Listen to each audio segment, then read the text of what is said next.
It's a beautiful morning in Margate today, and just looking up at the sky, we've got a beautiful clear blue sky, the sun is shining. And one of the things that people love to put on social media is a blue sky, sunshiny day, which, gives the feeling of, feeling good and living life. But if you're a high profile social media person, and you're going through a divorce, are you really going to want to be posting pictures of blue skies and sunshine? That must be really tough. Yeah. If there's an expectation of social media activity, and actually you're just not feeling it. No. That must be incredibly difficult to manage. Yeah, and I think it goes one way or the other. Either if you are high profile and you're constantly on social media, you'll either continue with that or you just won't say anything at all, even if it is a picture of a blue sunny sky. I've seen some really amazing examples though of high profile social media users who have posted really quite beautiful things about how they've managed their divorce and their separation, have dealt with pain that they've gone through, but how they've worked together collaboratively. And the general theme that I've seen from those is the importance of being kind to each other. It's really quite touching. Yeah, and it's very dignified dealing with it in that way. And kindness is important, and I think that's where we as the public can fall down sometimes, because comments on social media often aren't very kind. What about the profession? Can the profession fall down on being kind? I think sometimes it can be. Sometimes, yeah. And that's where I think mediators, lawyers who are also trained mediators, collaborative lawyers, resolution together lawyers, resolution members, groups such as Stour NCDR, their whole ethos, the whole professional purpose of being is to help people deal with probably one of the most difficult times of their lives in the kindest way possible. And actually we talk about efficiency and we talk about cost savings. Maybe actually kindness should be the number one aim. Yeah, absolutely. Yeah, it's thought-provoking stuff. Welcome to another Boys and Morn Family Law podcast. I'm here this morning with my colleague Zoe Arscott to talk about high-profile divorces and the impact on social media. I think there are two elements to this in my mind. There is the media and then there's social media. What are your thoughts on social media to start with, and in connection with people who are going through a divorce or separation? I think with high profile divorces and the media, there is a real fundamental shift, because people are quick to comment. The public get involved in high profile divorce and separation, and they like to comment and see what's going on, especially for people that are widely in the public eye. There's an audience, and that audience is fed by social media, and there's traction, and it escalates very quickly with comments on posts, tags on posts, sharing, whereas historically there may be a headline in the newspaper that would quickly fade away, but with social media it just continues to be a live live post or comment all the time. I think we're probably all seeing examples on social media of how people seem absolutely content to be quite savage with comments on social media, and I think people say things on social media they would never say to someone in person. Yeah, absolutely. And there's the phrase keyboard warriors, and I agree. I think people were quick to comment and judge on something on social media, on a post, that they would never say to somebody face to face. So for a high profile individual going through a divorce, seeing those sorts of comments on social media must be incredibly distressing. Yeah, absolutely. It can inflame things for all concerned, and also it can make the person, who's going through the divorce or separation want to react to a post to kind of clear their name. That in turn could cause issues of conflict with the other party involved. It could delay things, trying to reach conclusion. So, but obviously, if you do comment on something, people will speculate about that as well. Yeah. Emotions run really high going through a divorce or separation, and that those probably aren't helped by having to address comments, speculation, or worse, in relation to social media activity. But of course, if you're a high-profile individual, you have a social media presence that you've got to continue to be visible. Yeah. What do you think are the difficulties there? Well, I mean, divorce and separation is a highly disruptive time for anyone. But if you're high profile and you're in the media, everyone is invested in what's going on. I think for influencers particularly, their whole brand is about sharing everything with the public. And so if you then want to try and keep elements of your private life private, it's difficult if you're still trying to, improve your platform, sell your platform, and continue making money the way that they do. I suppose it might be something that someone who's making a post perhaps initially thinks is quite innocuous or innocent. But for those that tend to follow these high-profile people on social media are perhaps quite obvious, such as a photograph no longer with a partner. Yeah.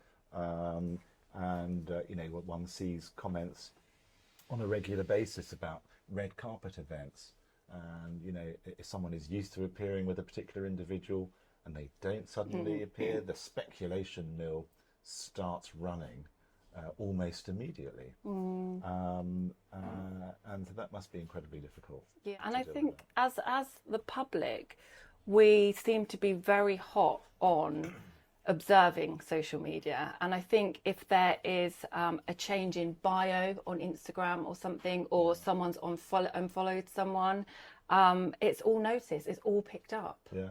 We love to observe, don't we? We do. We love to comment, to speculate, and to wonder what's going on in other people's lives. But for those going through it, must feel like an invasion of privacy at probably one of the hardest times of their lives. Yeah, because they're making decisions about, if children are involved, there may be child arrangements to sort out, your finances and your future, all at the same time, and often in the public eye. Yeah. So you do often see celebrities, high-profile individuals putting out public statements that they've made a decision to separate, asking people to respect their privacy. And so clearly, some people who are going through this really give a lot of thought to how they're going to manage the media, and social media. And perhaps they manage that whole situation better perhaps than perhaps people who don't. I think it was Jennifer Aniston who said at the time of her separation and divorce from Brad Pitt that she felt like she was going through that incredibly difficult time of her life in front of the whole world. Yeah. So you're not only having to deal with that, you're then having to deal with the whole world whilst you're going through that. It must be unbelievably challenging. Very difficult. And I think that's also why whoever's going through it needs to have a good team behind them, and everyone needs to collaborate and work together in terms of legal team, public relation advisors and management, so that everyone's on the same page and the same information is being shared. Collaboration, I think, is a really key concept in this, isn't it?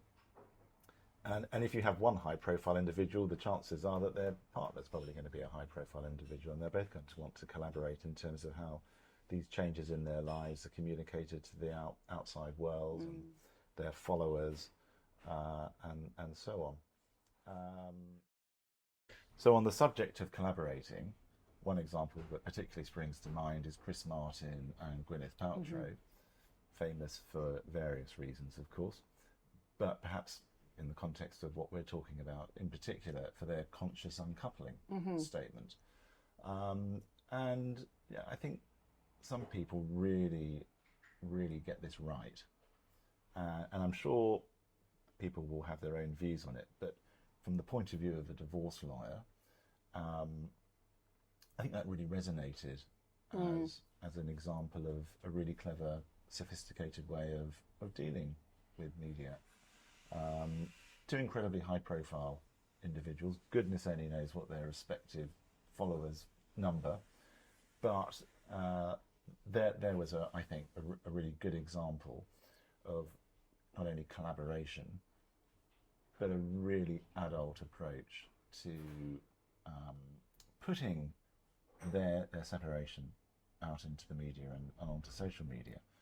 And I think collaboration is a topic which we've talked about before, and I talked about before on podcasts with other colleagues. But there's an awful lot to be said for collaborating on how social media is dealt with, as well as the wider issues that people want to and need to sort out. I think where privacy is key, which was obvious in that case, they're very private people, but also maintaining dignity, having a process to resolve any disputes, and the way in which they dealt with things is keeping it out of the media and people aren't commenting on it. Yeah, that's a good example, because they're very private people, and some high profile people are very private and their life isn't all shown on social media. But I think having control over what is shared in the media and the process of your separation helps to preserve the privacy, their dignity, and also preserving any professional relationships that they might have. I do wonder if the public at large realise that high-profile people, whether they're celebrities or otherwise, actually still have private lives and want privacy. And that must be even more so the case where there are children involved. So let's think about how high-profile people might deal with that. We've touched on collaboration, probably with a small c. But the collaborative practice with a big C is still one of the fundamental best ways of managing divorce and separation. Mediation,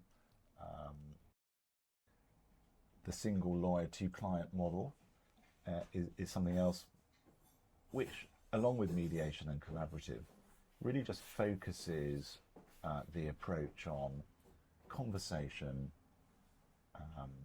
avoiding acrimony. And for high-profile people, it may be that costs are not their priority, but I bet they're still important, and they are for us mere mortals who aren't high-profile influencers or celebrities. So there are a lot of benefits, I think. I mean, those various processes touched on will support the privacy for them.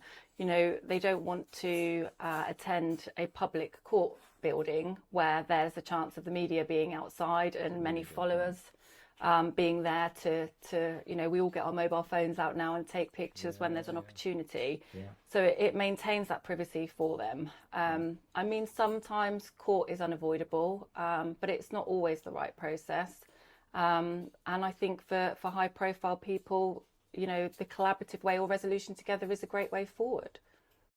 I mean, one of the fundamental changes, I suppose, in family law in terms of court proceedings and privacy has been the opening up of the family court system, and the increased potential for the media. We're not talking about social media necessarily, but the media being able to report on the outcome of family proceedings. Yeah, there are still safeguards in place for sure to protect certain privacy rights, but even still, if you're a high-profile person in court, I suspect the last thing you'd want is for that then to be reported in the media and then onto social media. And there's a bit of a blurred line, I think, between the media and social media these days. And we all spend time scrolling through certain social media platforms, and they're very good at putting headlines on there to encourage you to click through and read something that might look a bit salacious. I don't think any high-profile individual is going to want to be the subject of salacious headlines to increase reading numbers. No.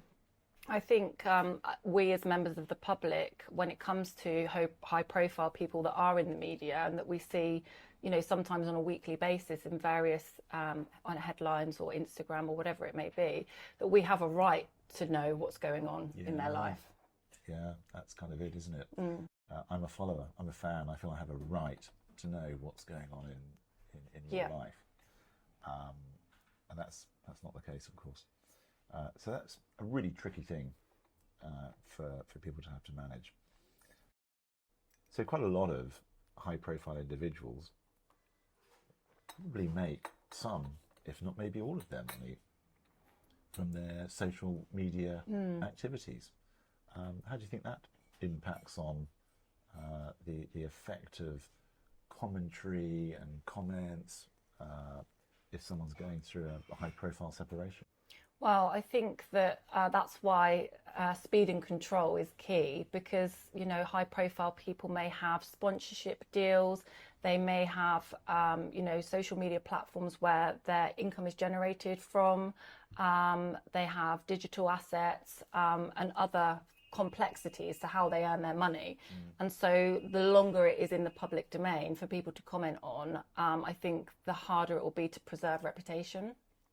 And that's a really interesting point you make there about reputation, because I suppose if someone's social media presence is impacted by some salacious headlines, which the public don't find appealing, if someone starts losing followers or views, then that might affect their sponsorship deals and therefore their income.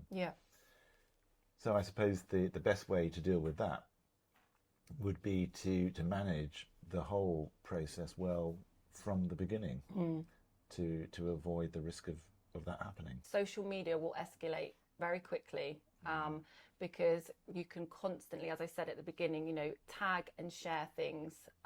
Anytime someone moves on or attends a public event without their previous partner, or tries to move on quietly by carrying on with their life, it's igniting things again in the social media. And so I think that's why the speed and control is so important over the process and how the divorce or separation is dealt with, to keep it away from the headlines and social media.